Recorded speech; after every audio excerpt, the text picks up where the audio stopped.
एकदाच बनवा आणि महिनाभर खा. जेव्हाही उपवास असेल उपवासाला सुद्धा खाऊ शकता किंवा टाईमपास म्हणून सुद्धा खाऊ शकता. जसं आपण मार्केटमधून आणतो ना सेम तसाच हा घरच्या घरी चिवडा बनवून तयार होते. करायला सोपी रेसिपी आहे आणि फक्त 5 ते 10 मिनिटात ही रेसिपी बनवून तयार होते. चला पटकन रेसिपीला सुरुवात करूया. व्हिडिओला लाईक करा आणि यूट्यूब चॅनलला नक्की सबस्क्राईब करा.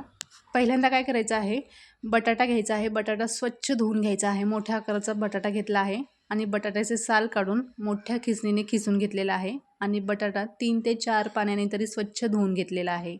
तर बघू शकता बटाटा स्वच्छ धुवून झाल्यावर त्याचं पूर्ण पाणी निथळून घेतलं आहे. 10 मिनिटासाठी हे बटाटा आपल्याला फॅन खाली असंच ठेवून द्यायचं आहे. याच्यातलं पूर्ण पाणी निघून गेलं पाहिजे आणि पूर्ण बटाटा असा छान कोरडा झाला पाहिजे. आणि मोठ्या खिसणीनेच आपल्याला बटाटा खिसून घ्यायचा आहे. जास्त बारीक खिसणी असलेली बटाटा त्याने खिसायचा नाही, नाहीतर खूप जास्त म्हणजे एकदम बारीक बारीक बटाट्याचे तुकडे होतात. तर मोठ्या खिसणीने आपल्याला बटाटा खिसून घ्यायचा आहे. तर तुम्ही व्हिडिओमध्ये बघू शकता अशा खिसणीने मी बटाटा एकदम मोठ्या स्लाईसमध्ये खिसून घेतलेला आहे.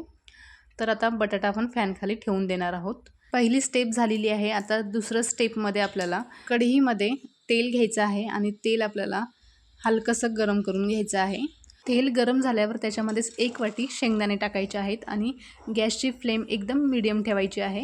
तर आता मीडियम गॅसवरच आपल्याला हे शेंगदाणे छान खरपूस होईपर्यंत तळून घ्यायचे आहेत आणि सतत हलवत राहायचं आहे. म्हणजे शेंगदाण्याला एकसारखा कलर येतो आणि आतपर्यंत शेंगदाणे छान कुरकुरीत होतात. ही रेसिपी फक्त 10 ते 15 मिनिटातच हे चिवडा बनवून तयार होतो. एकदम सोपी रेसिपी आहे आणि जरी तुम्हाला उपवास नसला ना तरी पण तुम्ही हे टाईमपास म्हणून खाण्यासाठी सुद्धा तुम्ही हा चिवडा बनवून ठेवू शकता आणि महिनाभरसुद्धा स्टोअर करून ठेवू शकता. खूप छान राहतो हा चिवडा, खराबसुद्धा होत नाही आणि शेंगदाण्याच्या तेलामध्येच हा चिवडा आपल्याला बनवायचा आहे. तर इथे मी शेंगदाण्याचंच तेल वापरलेलं आहे. तर शेंगदाणे छान खरपूस असे तळून झालेले आहेत आणि शेंगदाणे एका चाळणीमध्येच काढून घ्यायचे आहेत. म्हणजे शेंगदाण्याचं तेल पूर्ण नितळून जाते आणि चिवडा जास्त तेलकट होत नाही. तर आता साबुदाणा आपल्याला तळवायचा आहे. तर साबुदाणासाठी आपल्याला तेल एकदम कडकडीत गरम करायचं आहे. कडकडीत तेल गरम झाल्यावर याच्यामध्ये 1 वाटी मी साबुदाणा घेतला होता, तर अर्धी वाटी साबुदाणा टाकला आहे. म्हणजे थोडा थोडा करूनच आपल्याला हे साबुदाणा तळून घ्यायचा आहे.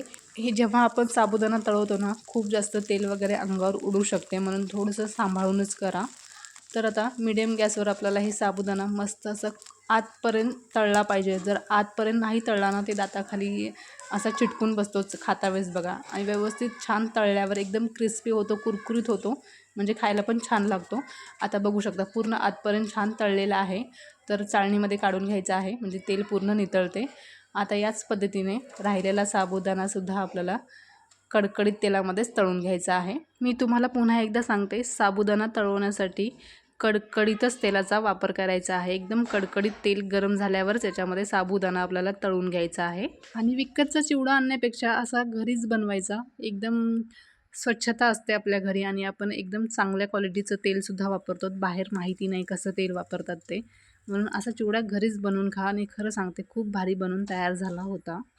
तर आता साबुदाणा तळून झालेला आहे आणि बटाटा पूर्ण असं कोरडा झालेला आहे. त्याच्यामधलं पाणी पूर्ण मी पुसून घेतलेलं आहे. थोडंफार पाणी राहिलं तर टिश्यू पेपरने तुम्ही पुसून घेऊ शकता. आता बटाटा आपण थोडा थोडा करून तेलामध्ये ह्याच पद्धतीने तळून घेणार आहोत. तर छान क्रिस्पी होईपर्यंत आपल्याला बटाटा तळून घ्यायचा आहे. गॅसची फ्लेम थोडी कमी ठेवायची आहे आणि जास्त फुल पण नको आणि जास्त कमी पण नको. मीडियम गॅसवर आपल्याला हे बटाटा तळून घ्यायचा आहे. बटाटा पण छान क्रिस्पी झालेला आहे.